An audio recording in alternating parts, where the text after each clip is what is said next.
Okay, I want to introduce to our next speaker, Tom Blumhorst. He put this on here, so I'm going to say it. He was born in 1950, graduated from University of Missouri Vet School in 1975, then did his residency at University of Texas A&M, did that in 1976. He's been practicing veterinary medicine for 49 years, and he's still doing it. But more impressive, he's been married to his wife, Kathy, for 49 years. I have yet to meet Tom, but here is Tom. Where is he? Come on up. Let's welcome him.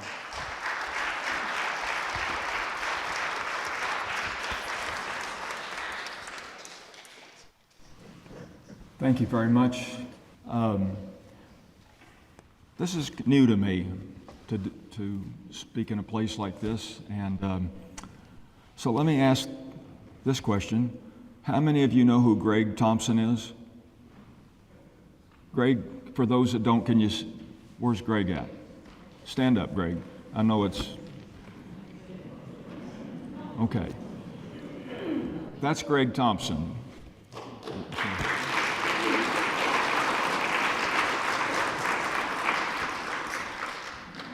And I am truly here because of Greg Thompson, and only God knows what I'm going to say for the next 45 minutes, so please pray for me. If I'm here for any reason at all, it's because I'm an American history enthusiast, especially for the founding period from 1760 to 1805. And I am so inspired by those men that created this country. And I can't study it enough, I can't read it enough.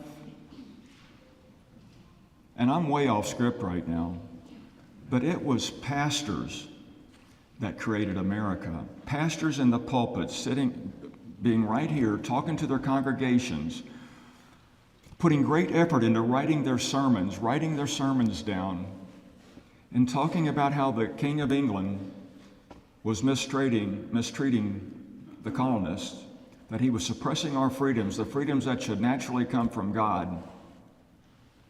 And these sermons that were written down were starting to get passed around amongst the colonists, and it was planting a seed that, by God, we maybe should get our independence from Great Britain. And little by little, year after year, these people were meeting in taverns and barns and so forth. And I'm just trying to develop the point that this pulpit is what made America.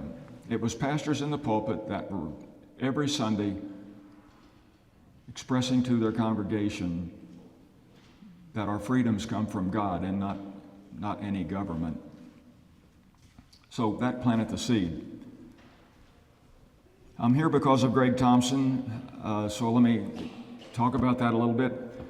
My wife and I moved to Marshall, Missouri in 1978 from St. Louis. One of the first people we meet is Greg Thompson and his family, his beautiful family.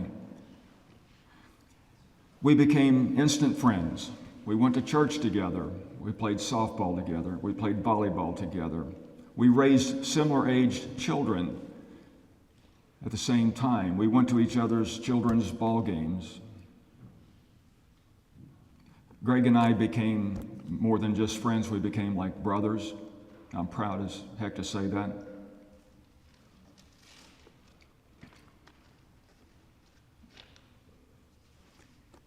Greg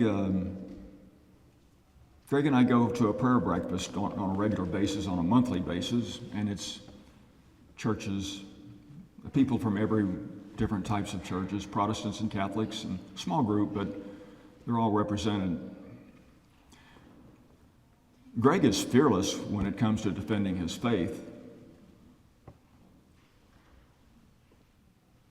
but he is,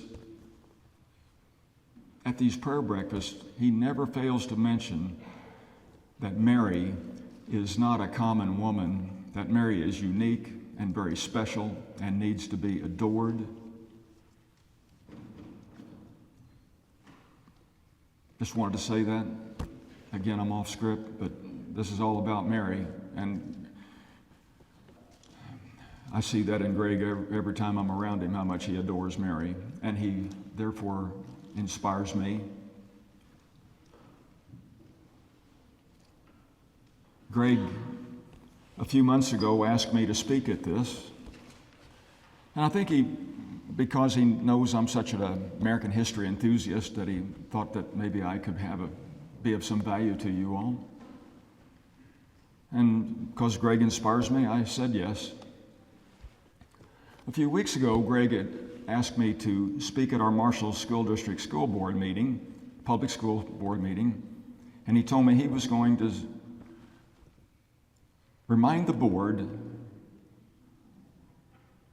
that Christianity created America, and they should not lose sight of that, that it's a historical fact. It's not politics, it's not religion, it's just a historical fact. And because Greg inspires me, I said yes again. But in my brain, I was thinking, this is like Christians in the lion's den. And I know for a fact that one of those school board members is a very liberal atheist, outspoken about it. So, but I do this anyway. Greg speaks first. Greg spoke in general terms. Greg wanted me to speak about my specific situation. And as Greg was speaking, I could see this one board member off to Greg's left, because the podium faces the audience and the board faces the audience, so Greg wasn't totally aware. I had to remind him a while ago of her behaviors. I mean, she was annoyed, uncomfortable, had facial expressions that suggested. And Greg was done, then I go up and give my spiel. I'm going to talk about pretty soon what I talked about to the board. But I could see her out of the corner of my eye, and she was unpleasant. I mean, she was uncomfortable and annoyed. I think there's a lesson here. We Christians have been too polite for far too long. We didn't want to make anybody feel uncomfortable about expressing our faith if somebody didn't have faith. And so we self-censored ourselves.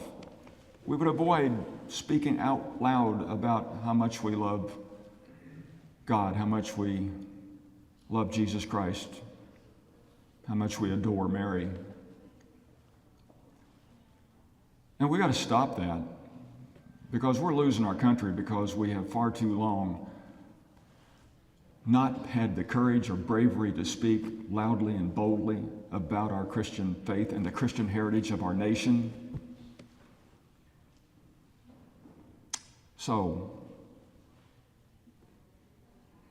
that kind of brings me to a place I can start. That's totally off. I didn't have that planned, but that's what you got.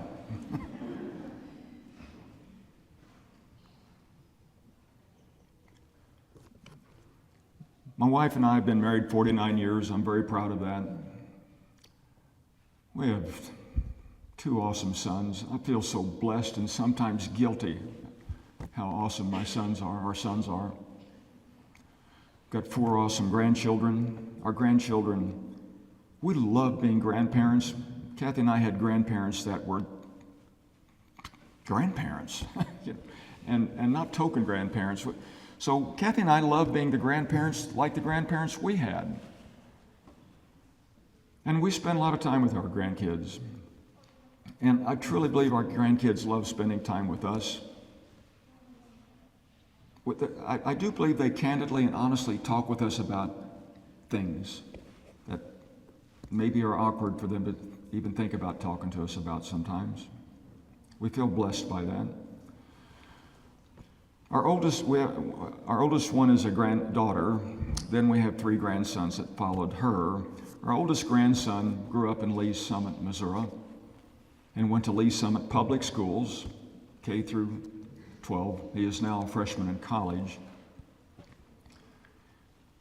In the summer of 2021, he wanted to spend some time with us before he started his junior year, because I think he understood that his junior year would be a particularly challenging year, maybe. Just to give you a visual, Kathy and I live on 25 acres in rural Missouri. It is not land that you can make a nickel on by way of agriculture. It's hilly, woody, creek runs through it, got a nice fishing pond. Kathy and I just love where we live. Every day is full of chores for Kathy and I. We have lots of trees that fall down, they got to be sawed up, and we got trails. And I've got four-wheelers for each of the grandkids. Actually, I got more than I have grandkids because four-wheelers are always breaking down. But anyway, they love coming to visit us. Our oldest grandson in particular likes coming. So for 4 days he was with us, and we have a gator that's a side-by-side that's got a little pickup bed on it, So when the fire piles of trees that get dry, we can burn them. So my grandson has this side-by-side and a chainsaw and a can of gasoline and a Bic lighter. So you can imagine he's having a lot of fun. We're having lunch one day, and in the kitchen, the television was on silent, but it was on a news channel, and there was a program about the tearing down of statues of Christopher Columbus. And so I saw this going on, and I just very nonchalantly said, "I cannot believe they tear down statues of Christopher Columbus." And our grandson said, "Well, Papa, Christopher Columbus is no hero." And I was taken aback a little bit, and I said, "Well, what do you mean by that?" "Well, Papa, he was a racist. All he wanted was gold, and he killed and enslaved the natives just to get gold." And I was more stunned because that wasn't what was in my head. And I said, "Well, where'd you learn that?" And he said, "Well, in school." So that was sort of the end of that, because Kathy and I both knew that we had positive feelings about Christopher Columbus, but I didn't have any facts in my hip pocket to just talk to my grandson about it. And my grandson said so adamantly, like he was telling this old man something he didn't know, that it troubled me. And so Kathy and I were determined to find out the truth about Christopher Columbus. Besides, I'm a Catholic. I'm a member of the Knights of Columbus. If my grandson is right, this is pretty embarrassing to have Christopher Columbus as our namesake of our organization. So when I say doing research, it's kind of easy, because there's a man named David Barton. Many of you may have heard of him. He wrote this book. I'll explain a little bit in a second. Anyway, Dave Barton, Kathy and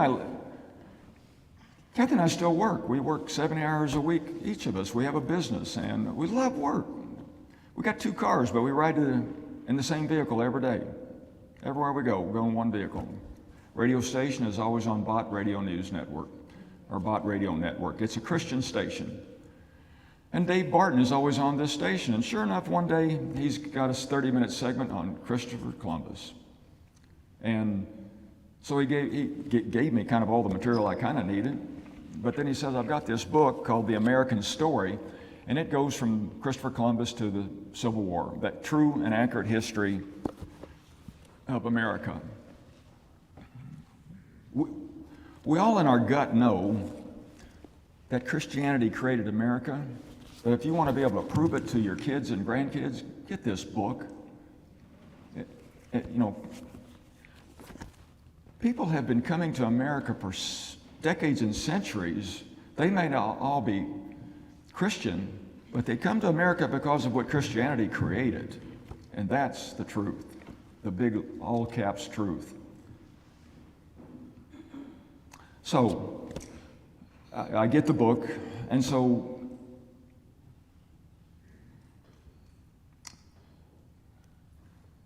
here's some true facts. So the narrative about Christopher Columbus, some of you probably know this already, why the statues are getting torn down is because he was a racist. He was not a very good navigator, and he accidentally bumped into America when he was sailing, and that sort of thing. That he did enslave the natives, that he killed the natives. Evil man. But when you read the true history about Christopher Columbus, so I'm going to just give you the Cliff Notes version.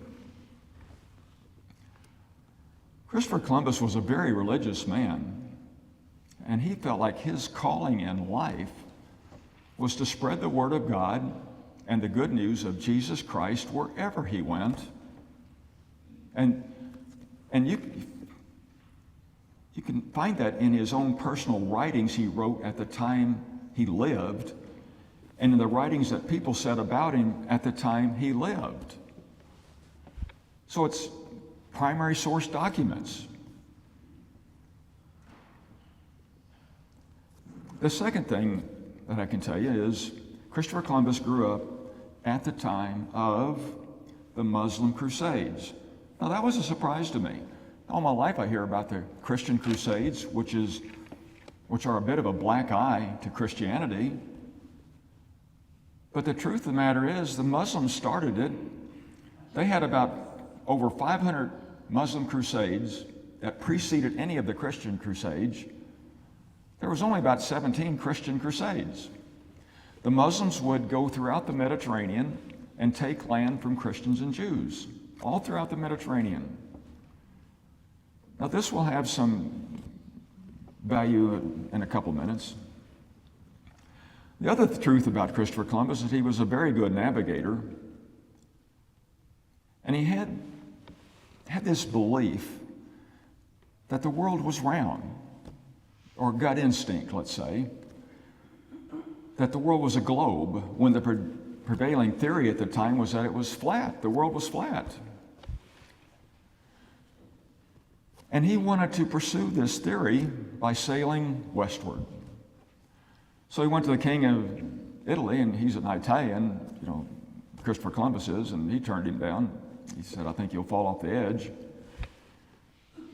Went to France, same thing, turned him down. Portugal turned him down. England turned him down. But he went to the king and queen of Spain, and he explained his theory to them. And the King Ferdinand and Isabella, the queen, were pretty intrigued for a couple of reasons.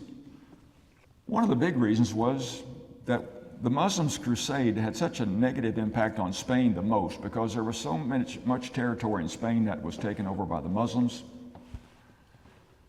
The king and queen of Spain thought, gosh, if Christopher Columbus is correct, and if he can sail west and run into the east side of India and China, where lots of goods and riches are, because then the only way they could go to India and China was by land, by going east, and that was blocked by the Muslims, who weren't going to let them through, or it was a very dangerous journey, let's put it that way. So they took a gamble on Christopher Columbus and financed him with 17 ships and about 200 sailors. 200 sailors of Christopher Columbus is picking, and he sails west. The problem with Christopher Columbus's theory was that he thought it was a small globe. Well, it was a really big globe. And between Spain and India and China was this big landmass called North and South America. And that he accidentally bumped into. He ran into one of the Caribbean islands. So when he goes ashore, he encounters the natives, and they are very friendly to Christopher Columbus, very welcoming. They helped him in any way they can to live on those islands for several weeks and months. And after a bit of time, Christopher Columbus writes in his journals, I think these people, and these notes are going to go back to the King of Spain, Queen of Spain. He writes in his journal, I think these people need full citizenship into the country of Spain. They're very good people. That doesn't sound like racism to me. So he heads back to Spain because he needs to get supplies and report to the King and Queen of Spain. And so that's his first voyage. So in his career, he had 4 voyages to the New World.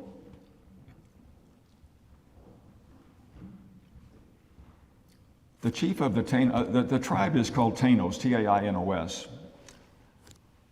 The chief says, all right, but you got to understand, we're not the only tribe the only natives on these islands.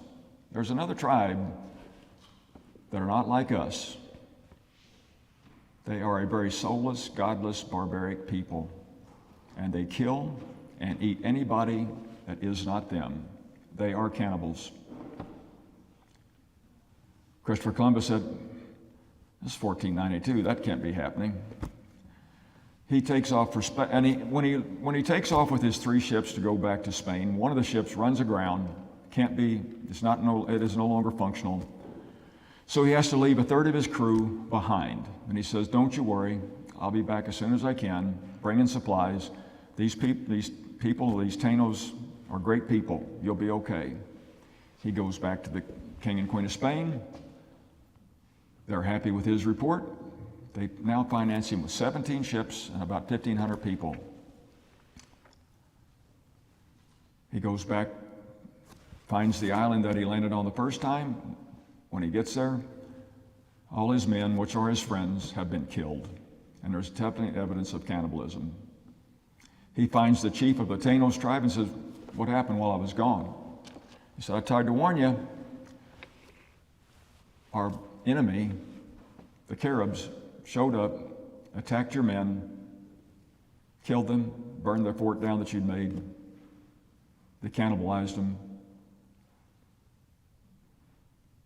Christopher Columbus, realizing the Tainos are now his friends, and the Caribs killed his friends, he used the Tainos warriors and his soldiers, and he went and found this vicious tribe, the Caribs, and indeed, he killed them, and some of them he enslaved. But you got to remember, this is the age of conquest. This is what's done when you conquer your enemy in the era and age of conquest.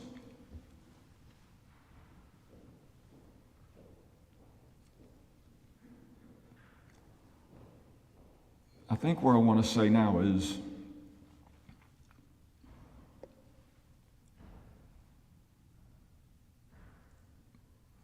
Christopher Columbus was a pretty good man. And proof of this is probably in the fact that since 1492, a little over 500 years, there were 600 statues erected to that man. 600 statues. Do you know anybody else that's got 600 statues? So in the time of his life and the history after his life and what people said about him in the time of his life and what people said about him shortly after his life was so favorable that they thought they needed to erect a statue of him. And because he played a role in America, and what actually became the United States of America, which was such a positive feeling in the world, they felt like he deserved statues.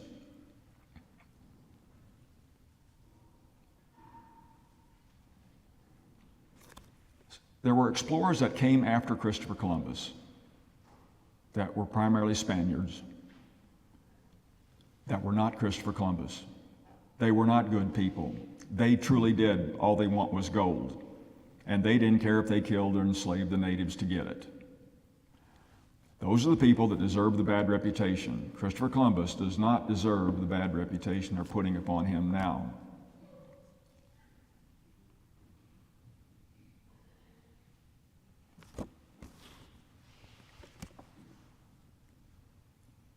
I'm liking what so many people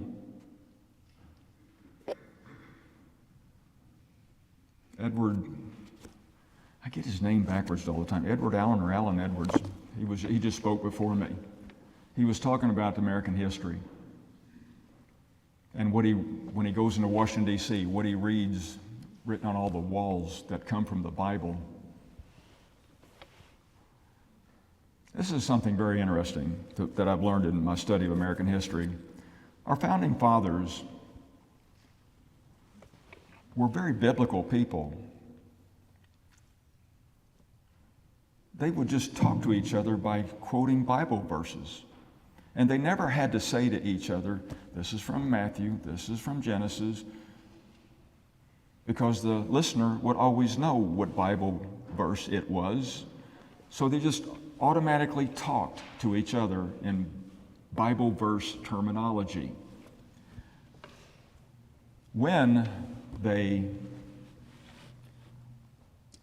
wrote the Declaration of Independence, there's so many Bible verses in that, and they're not necessarily quoted at the bottom as being a Bible verse. It was just their language.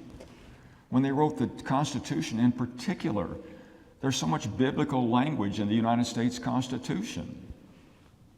They should have put more quotes at the bottom that these were Bible verses.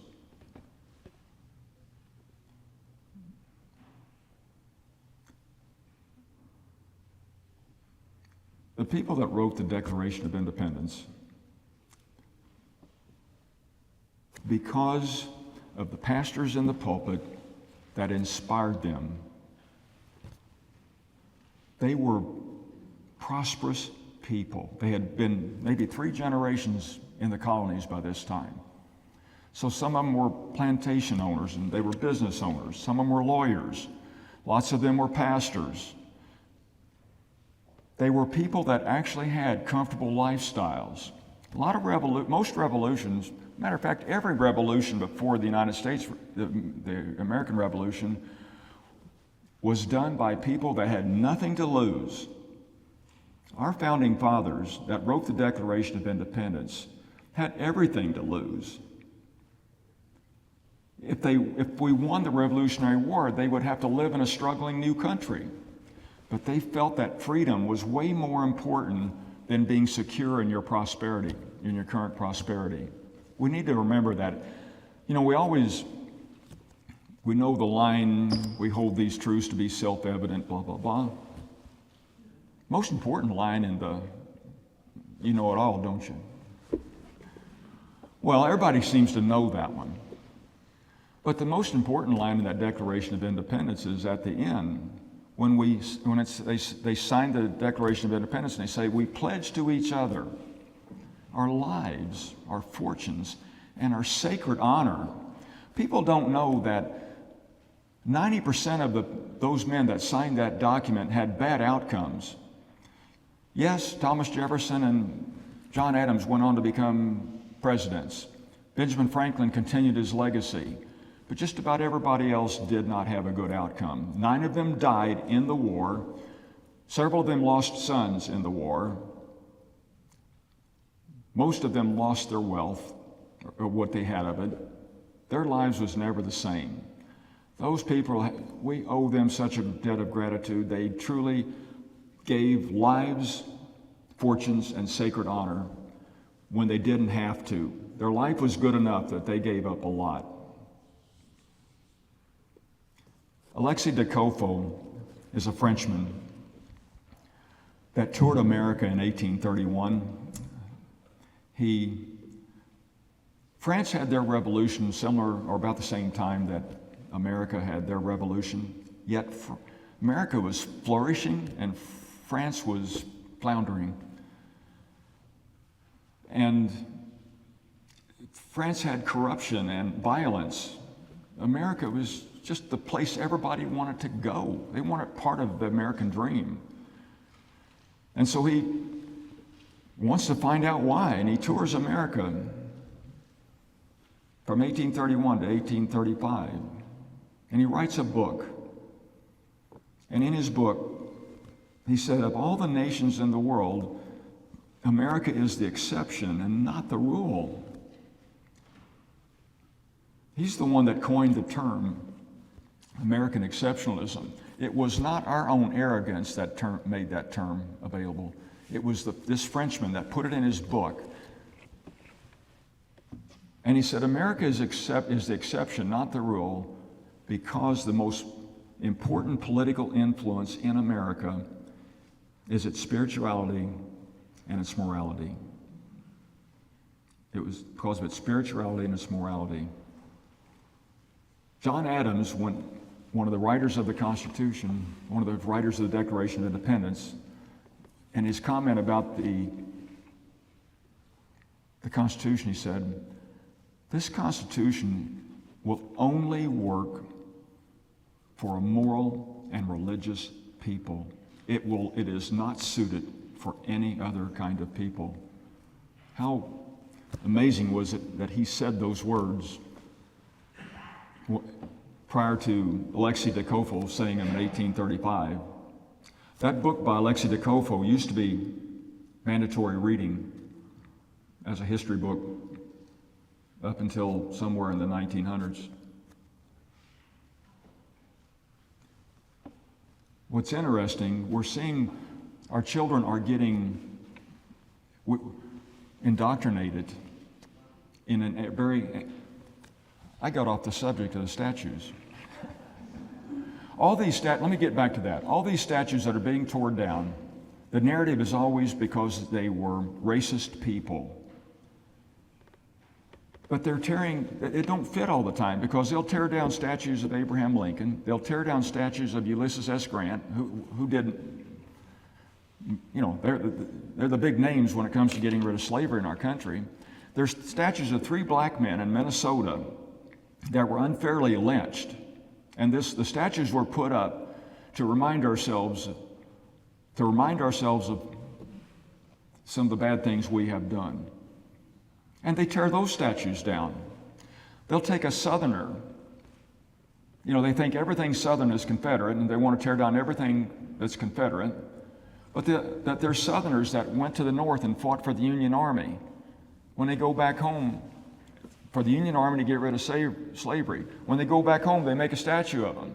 Well, now they tear those statues down. So their narrative doesn't always fit. The truth is, their goal is to tear down anything that's pro-American, pro-founding father, pro-religion. One of the things I found out from David Barton, he's a polling man, does polling. And he says his polls show him that in America, 2 out of 3 people believe there is no such thing as absolute moral truth. 2 out of 3 Americans believe there's no such thing as absolute moral truth. A country cannot survive when more than half the people don't agree on some sort of absolute truth. And his polling also shows it's not going to get better, because 4 out of 5 millennials believe there is no such thing as absolute moral truth. You would think we Christians would save the day, but only 1 out of 2 Christians think there is no such thing. There's 1 out of 2 Christians believe there is no such thing as absolute moral truth. The point being made is that people are now thinking that their own opinion has more value than absolute truth. He made a comparison, David Barton did, of the law of gravity. Gravity is a law. It's not somebody's opinion. And if you defy the law of gravity by thinking you can fly and jump off a building, well, you'll do that till you hit the ground and die. There's absolute, like the 10 Commandments, there's some absolutes that are not just opinions or suggestions.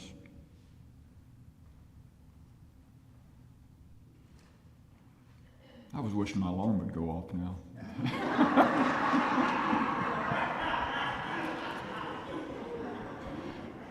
Okay, I'll let you ask questions then. I think their question, she first said our grandkid says it shouldn't be Columbus Day, it should be Indigenous People Day. No, not that it should. It is, okay, all right. And she said something about some of the founders maybe were Freemasons.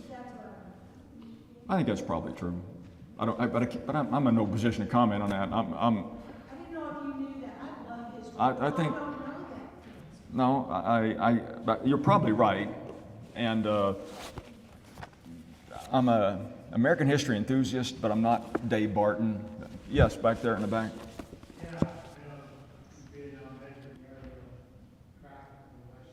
Yeah. I don't hear real good, but I kind of got what you said. What did you say? I told you I didn't hear real good. But Take the foundation, then the whole country will fall. I think you were saying something about getting rid of the history, right? Did you? Yes, very good. Thank you for that, because George Orwell had a theory. He said, Mao Zedong said, if you can destroy the history of a country, you can destroy their foundation, and then you can guide that country any direction you want to go, right? Right. And that's exactly right. And George Orwell had this theory that, it's not down here written in my notes, but it's something like, he who controls, that's true too, but he who controls the history, he who controls the present controls the history, and he who controls the history controls the future. And we have domestic enemies of America. I'm talking domestic, not foreign. Domestic enemies of America that have taken that Orwellian theory and absolutely ran with it. And that's why our kids are not getting the whole truth. You know, there's a guy named Howard Zinn that wrote a history book about America. And it's only partially correct. He leaves out lots of good things, talks about only the bad things. All we want, like when Greg and I went to the school board, all we encouraged the school board to do, teach our kids the whole truth about America, good, bad, and ugly. Good, bad, and ugly, based upon facts. And then let our children use their logic and common sense to make their own determination about our country. But there's, go ahead. Absolutely correct. She was saying Khrushchev, and how many of you know who Khrushchev is? Good. Nikita Khrushchev, who was I was born in 1950. So there was Stalin in 1950. Nikita Khrushchev came along about 1954. Maybe he killed Stalin. I don't know. But, that's the way things went in the Soviet Union. And he did say, like you were saying, we can conquer America without ever firing a shot. And the thing is, we're kind of foolish in America because there were so many of those communist people in China and Russia that sort of telegraphed what they were going to do to America, but they had the patience to play the long game, decade after decade, not minute after minute, but decade after decade. And here we are, let's say 6 or 7 decades after they implemented their game plan. They pretty much said, if you give America a little bit of socialism, ever so slowly, over time, the next thing they'll realize we're a socialist country or even a communist country. I'm not here speaking as a political, I'm not here talking politically, nor exactly even religiously. I just like American history. Here's another interesting fact. At the time of the Revolutionary War, there were so many black Americans that played a huge role in us gaining our independence from Great Britain. They fought side by side with our soldiers. They got equal pay with our soldiers. They were brothers to our soldiers. So why don't we hear about them? The main reason we don't hear about the black Americans that were so insignificant in the Revolutionary War period of time was because they were strong Christians. And there's such an effort to write Christianity out of our history books. So therefore that black history goes out with it. And this is the absolute truth. I'll tell you, Is anybody here from Indiana? What's your mascot? Or what's your, you're the Hoosiers, right? Can you tell me why you're the Hoosiers? No? All right. Anybody know anything about Indiana and why they're the Hoosiers? Huh? Because of basketball? That's a good one. Does anybody really know why they're called the Hoosiers? Indiana people don't know why they're called the Hoosiers. There was, the Great Awakening is what went on in the founding era of our country, and that's why we became a Christian nation. The Great Awakening happened. And there was so many white evangelists that toured the country, and they inspired a lot of black evangelists. And there was a black evangelist that was so good at preaching, he would draw larger crowds than anybody. And his name was Harry Hooser. And he preached for years in like the Massachusetts, northern New England area, something like that. Let me tell this last story. So Harry Hooser inspired so many people, in the original northern part of the 13 colonies. But mountain men and frontiersmen start moving west into the Indiana area. And these are rough men that drank and cussed, if you can imagine that. And then there was this group of people that had the same lifestyle, but they didn't drink, they didn't cuss, they were clean living people. And these rough, tough mountain men would say, who are those people? And they would say, they're a bunch of Hoosiers. That's how Indiana got the name of Hoosiers. And Indiana doesn't even know it. I'll leave you with, that's my wife, Kathy, by the way.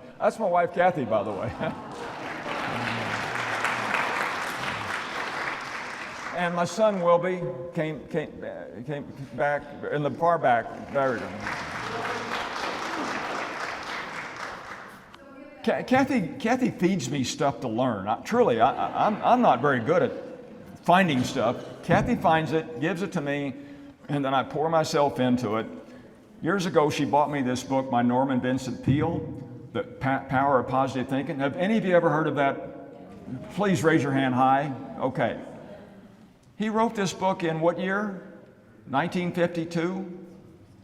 And in his book, he says it's scientifically proven that people who are positive have better lives, they're happier, they're more productive, they're the people you want to hang around with. And if you're not born positive, you can make yourself a little more positive if you just memorize affirmations, positive things said by positive people. And you say these positive things, you recite them, you memorize them, you recite them to yourself over and over again. And I've done this for years. I'm an FFA kid, you don't know who that is, but we have an FFA creed. And I memorized that creed in 1964 as a 14-year-old. I'll quit real quick. But I say it every night to myself. It's 700 words, 5 paragraphs, but I sort of became my FFA creed. So in his book, I learned this, or I was validated for what I was doing. President Theodore Roosevelt in 1910 wrote a speech after he was out of office. And it was a speech about government and citizenship and things like that. A very good president. And there's an excerpt from his speech that I have memorized, and many of you will have heard of it. And it has really influenced me for my life. I'll hurry. It's called The Man in the Arena. Has anybody heard of The Man in the Arena? Yes. So it goes like this. It is not the critic who counts, not the man who points out how the strong man stumbles or where the doer of deeds could have done them better.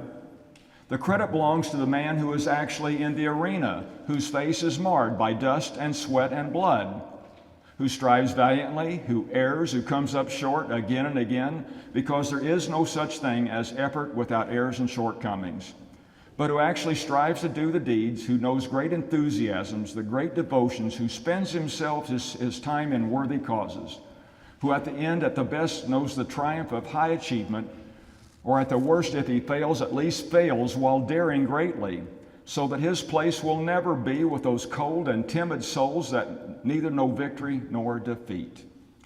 I am going to quit now.